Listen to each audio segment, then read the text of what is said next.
Hey y'all, I had a great lesson today with Amy Nichols. We went dressage and she hopped on him for the beginning and did a little bit of warm up. Really stretched him through his shoulders and his haunches. Did a bunch of just like over bending and back and forth, just getting him all loose.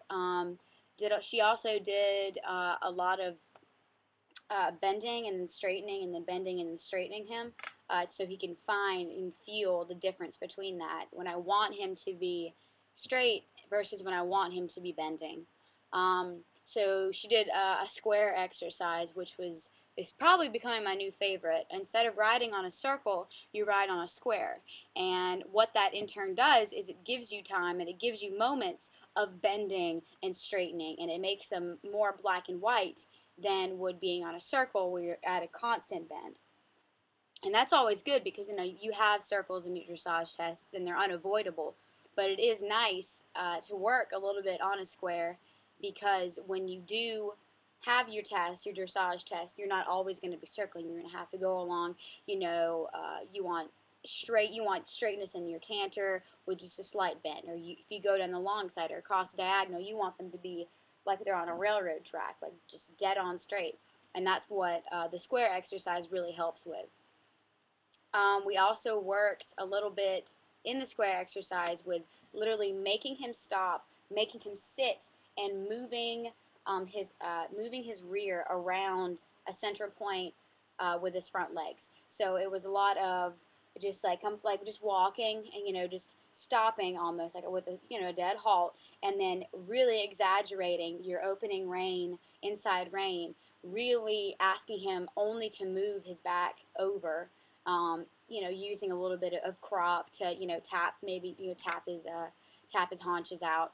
And in turn, he steps over really nicely. But because you have him so still in the front, and you're trying to maintain that stillness in the front, you're really capable of keeping him balanced as well.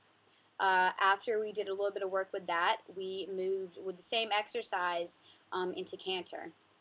And with the canter, we worked, it wasn't quite as much of a square, obviously, because it's a little harder to maintain a square at a canter, especially with AJ, with, his big strides and how he tends to, you get a little bit quick. But we worked on a circle, more or less, and thought as we rounded the corners a little bit down, near A, as we kind of rounded into the corners, we thought, she told me to think a little bit more like the square. And in turn, moving his shoulders over for almost asking for a little bit of bending out to the outside rather to the inside. So it was a little bit of counter bending, and it actually worked really well keeping him straight because AJ tends to think a lot of being very like not textbook, but he likes to look pretty, and he knows when he looks pretty. So with the canter, like as I was going to, tracking right, instead of him wanting to bend so nicely, just a complete arch in his back, I kind of asked for a little bit of correction, asked for a little bit of counter bending, and in turn, he stayed straight, much straighter through the turns. And in result, as we went along the long side, coming out of that to give him kind of like a moment of relief because that's very tough work, just kind of be like, stretch out a little bit, just go for the canter. I was able to put my leg on, let go of my reins just a little bit, and loosen and really put my, sit in my seat a lot and push him forward. And we got the most beautiful steps of extended canter we have ever had. He got a little bit sticky on one side, and then Amy said to, really ride your outside aids, and in turn I did that, and I stepped a lot more to, the inside, but holding him with my outside aids, and he was able to really step underneath himself, and I was able to sit a lot more even, and he extended beautifully along the long side, and we've never gotten anything like that on him before, so it was definitely a breakthrough day. Also, I feel that the acupuncture therapy and when the chiropractor came out as well, I feel that really benefited AJ a lot because he's very like, let me re-say this. When the chiropractor came out, she looked at his back and she tried to align it a little bit. Very interesting process to watch. She said that he was from his rump up about to where the saddle ends. he was very, very tense. Everything past that was okay, but behind that he was very stiff.